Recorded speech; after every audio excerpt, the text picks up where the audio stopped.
जय भीम दोस्तों, मैं रजत मौर्य आप सभी का स्वागत करता हूं बहुजन साहित्य के इस विशेष कार्यक्रम में, जहां पर कि हम बाबा साहब द्वारा किए गए कामों को समझने की कोशिश करते हैं कि डेली बेसिस पर उन्होंने क्या क्या काम किए थे, किसको पत्र लिखा था, कहां पर जाकर भाषण दिया था, संविधान सभा में, राज्यसभा में या फिर संसद में उन्होंने किस सवाल का जवाब दिया था, किस तरह का भाषण दिया था। उस सारी चीज़ों को हम लोग समझने की कोशिश करते हैं। उम्मीद करता हूँ कि इन सारी वीडियो से आप लोगों की इन्फॉर्मेशन और नॉलेज में कुछ ना कुछ वैल्यू ऐड हो रही होगी।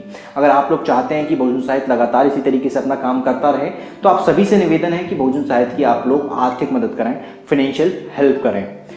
आज के इस वीडियो में हम लोग बात करेंगे 25 मई की। 25 मई को बाबा साहब ने क्या क्या काम किए थे। 25 मई 1929 को 25 मई 1929 को वरहद और मध्य प्रांतों का दलित वर्ग सम्मेलन महाराष्ट्र के बुल्ढाना जिले के पटोदा में आयोजित किया गया, जिसकी अध्यक्षता डॉक्टर बाबा साहब अम्बेडकर ने की थी। सम्मेलन में धर्मांतरण करने का समाधान किया था।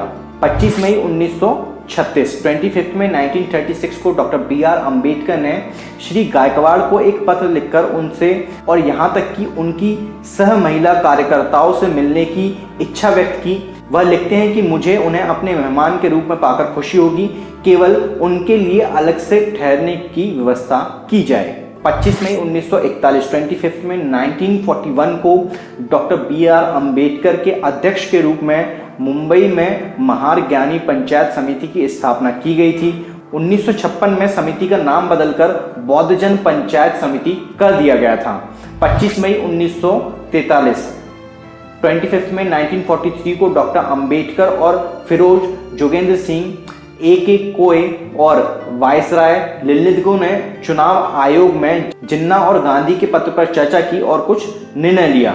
25 मई 1943 25 मई 1943 को G.G. लिलिदगो के साथ आधिकारिक पत्राचार में राज्य सचिव अमेरी ने डॉक्टर अंबेडकर को एक प्रतिष्ठित के रूप में वर्णित किया और उनकी अनुपस्थिति जिन्ना के पत्र के संचालन को प्रभावित कर रही है, ये सारी चीजें बताई। अब उनकी अनुपस्थिति कहां पर थी, बाबा साहब की अनुपस्थिति कहां पर प्रभावित कर रही थी, वो थी युद्ध परिवहन चुनाव आयोग के सदस्य के रूप में उनकी जो अनुपस्थिति थी वो सारी चीजें प्रभावित कर रही थी। 25 मई 1950 25 मई 1950 को डॉक्टर BR अम्बेडकर बौद्ध सम्मेलन में भाग लेने के लिए कोलंबो श्रीलंका पहुंचे। 25 मई से 6 जून 1950 25 May to 6 June 1950 doctor BR Ambedkar Ceylon में आयोजित बौद्धों की विश्व फेलोशिप में सम्मेलन में भाग लेते हैं। 26 मई को विश्व में भाईचारा के संबंध में प्रस्ताव पारित होने के बाद 27 देशों द्वारा बौद्ध धर्म के पुनरुद्धार के विषय पर चर्चा आयोजित की गई। वह सम्मेलन को संबोधित करते हैं और अपनी यात्रा के उद्देश्य का खुलासा करते हैं।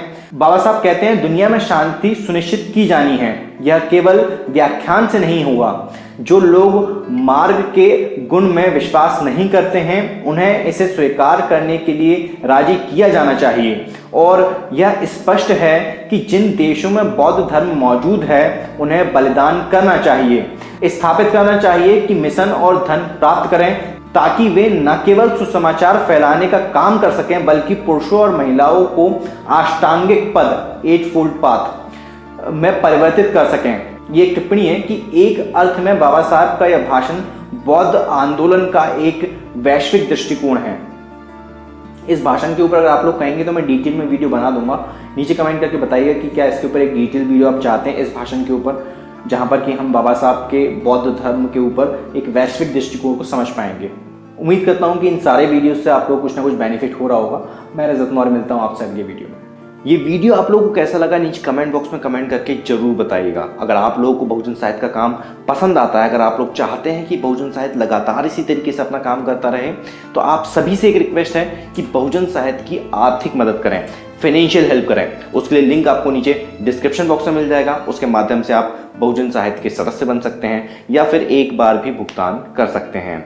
मैं रजत मौर्य मिलता हूं आपसे अगले वीडियो में, फिर किसी किताब के साथ, फिर किसी ऑथर के साथ, फिर किसी किताब पर चर्चा के साथ, फिर किसी बुक रिव्यू के साथ। तब तक अपना और अपनों का ध्यान रखें, पढ़ने की आदत को विकसित करें, क्योंकि पढ़ेगा इंडिया तभी तो बढ़ेगा इंडिया। जय भीम, जय भारत, जय संविधान, जय जोहार।